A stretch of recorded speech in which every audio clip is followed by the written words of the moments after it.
Ang Diyos ng Kadiliman, ang tunay na ama ni Vincent Mackay Legends. Sa video na ito, mas pinalalalim natin ang pinagmulan ng misteryosong nilalang na tinatawag na Diyos ng Kadiliman, ang nag-iisang nakatalo kay Makuro at ang tunay na ama ni Vincent. Alamin kung paano niya nakilala ang Ice Maiden mula sa bayan ng mga yelo, kung bakit siya nawala bago matapos ang digmaan sa Mackay, at kung paano nagsimula ang kwentong matagal nang nakalimutan ng mundo.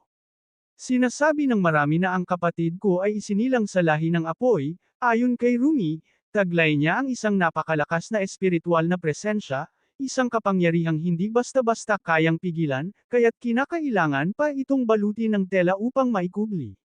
Dahil sa dami ng nagpakita ng interes sa ating mga video, lalo na sa misteryosong karakter na lumitaw sa huling bahagi, napagdesisyonan kong palawakin pa ang kanyang kwento.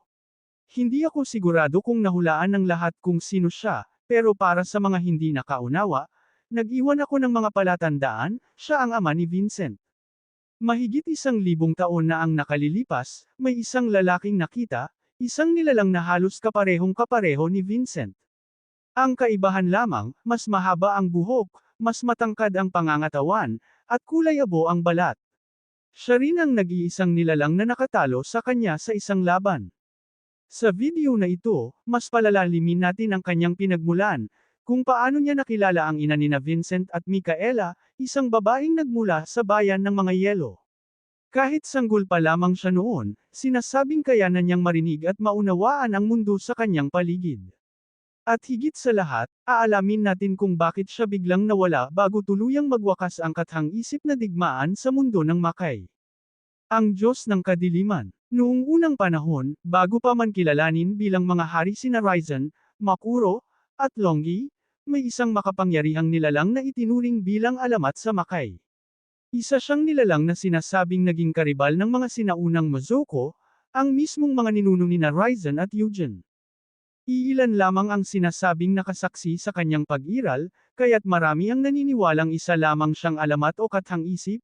Lumalabas lamang daw siya kapag may nararamdamang napakalakas na enerhiya, at pagkatapos ay muling nawawala na parang hindi kailanman umiral.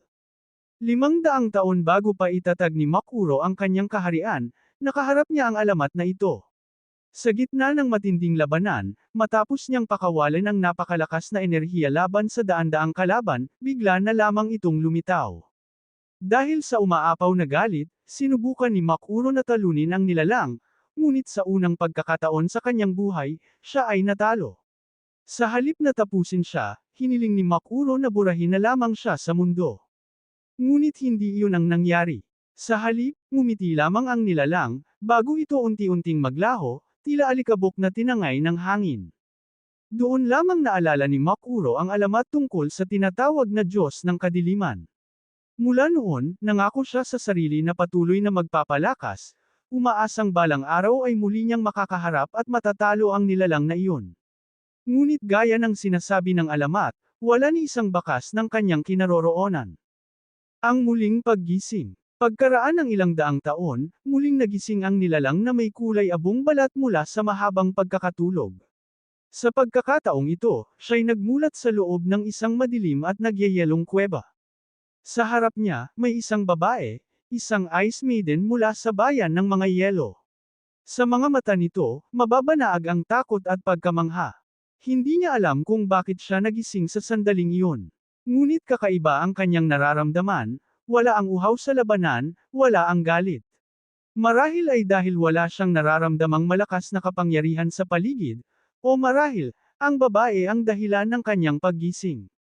Sa libu-libong taon ng paulit-ulit na pagtulog at paggising, ngayon lamang niya muling naramdaman ang kapayapaan. Isang damdaming halos nakalimutan na niya mula ng iselyo ng mga sinaunang halimaw ang kanyang kapangyarihan sa loob ng isang ordinaryong bato. At dito nagsimula ang kwentong hindi pa alam ng marami.